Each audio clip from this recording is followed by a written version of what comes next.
Let's talk in detail about the US presidential election. It's in November, you'll know that. And while we know that the Democratic nominee is going to be Joe Biden, and we know that he'll be up against Donald Trump and his Vice President Mike Pence, we don't know who Joe Biden's running mate is going to be. Back in March, though, he did narrow the field a little by saying, "My running mate will be a woman." Though this hardly ranks as radical progress, we should also say this would be only the third time that one of the major US parties has selected a woman for the vice presidency. There are some reasons why Mr. Biden might think this was a good idea. One is the polls. This recent Fox News poll found Biden to be ahead of Trump by 12 points overall, but by 19 points when narrowed that down to women voters. It's thought a female running mate would support that trend. There's also some suggestion that picking a female running mate may insulate Biden from allegations that he engaged in unwanted physical contact with women, and the more serious accusation that from a former staffer, Tara Reid, that he sexually assaulted her. This article from Politico back in April addresses the issue, saying the allegations have rattled his VP search. They say the job description has suddenly become more complicated. They must now defend him against sexual assault accusations without looking hypocritical. Well, Anthony Zerka is going to help me cast his eye over the options for Joe Biden. Since he made that statement saying he wanted to pick a woman as his running mate, COVID-19 has arrived in America, plus we've seen the demonstrations after the death of George Floyd. Have either of those two events affected his calculations?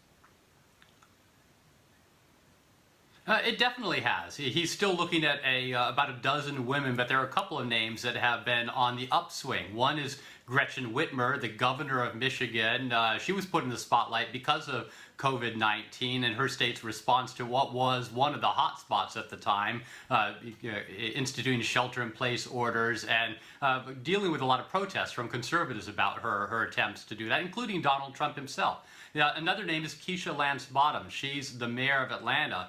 She's been dealing with the protests in her city. She's a black woman. She's spoken out very personally and passionately about what these demonstrations mean to her and how she's dealing with raising children, 4 children in a southern city during this time of enormous upswings of emotion. So I think those are two that probably weren't on anyone's radar last year. Now I think they're, if not among the top, in the upper half, I'd say.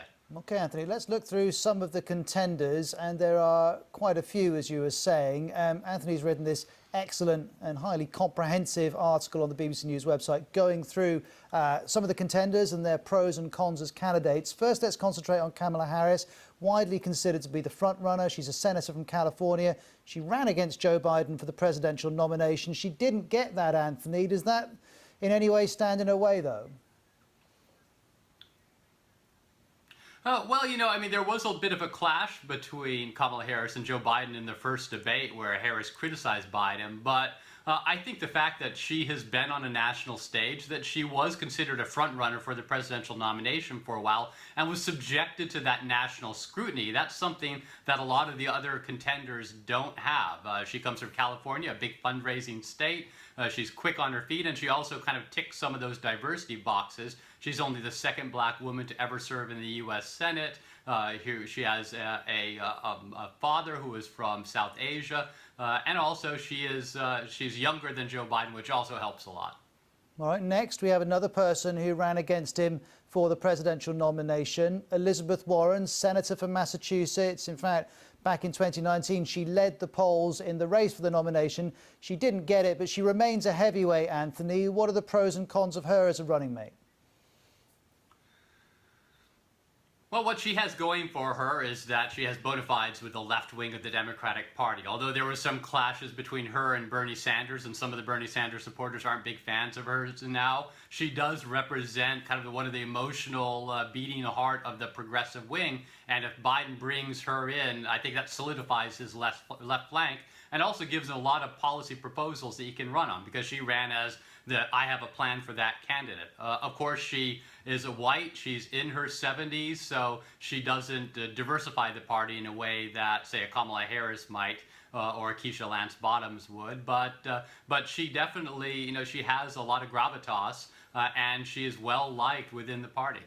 One other person I wanted to pick out is Tammy Duckworth, a junior senator from Illinois. She's the first Thai-American woman elected to Congress, as well as being the first double amputee woman elected to Congress. In 2018, she became the first woman to give birth while serving in the Senate as well. Before I read your article, I didn't know as much about her as I did about some of the other candidates. For people watching who've not encountered her before, introduce her to us, please.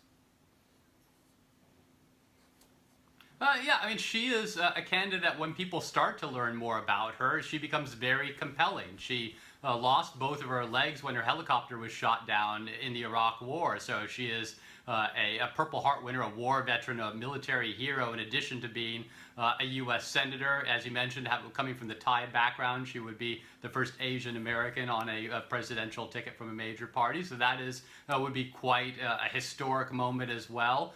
Illinois, while it is not a battleground state per se, very Democratic, it is close to the Midwestern battleground states like Ohio and Michigan and Wisconsin, all very close by. So she could bring some of that Midwestern appeal, and it would be an interesting pick, one that a lot of people may not consider, but it wouldn't be a surprise to me if Biden picks her. And finally, when does he have to decide by? Well, he said he wants to decide by early August. You remember the Democratic National Convention was originally scheduled in July, so we would be talking about VP picks in earnest if it wasn't for the coronavirus and the fact that the National Convention got delayed to mid-August. You have to have a decision by that time. So I think Biden saying early August, that fits right. He wants to save this. He likes this speculation. It's good for him. And then when he rolls out his nominee, there's a lot of good press around it. And then that nominee can get out on the stump, assuming that people can campaign in person once he picks it. So I think he's saving this bullet for a time when it can have the most impact.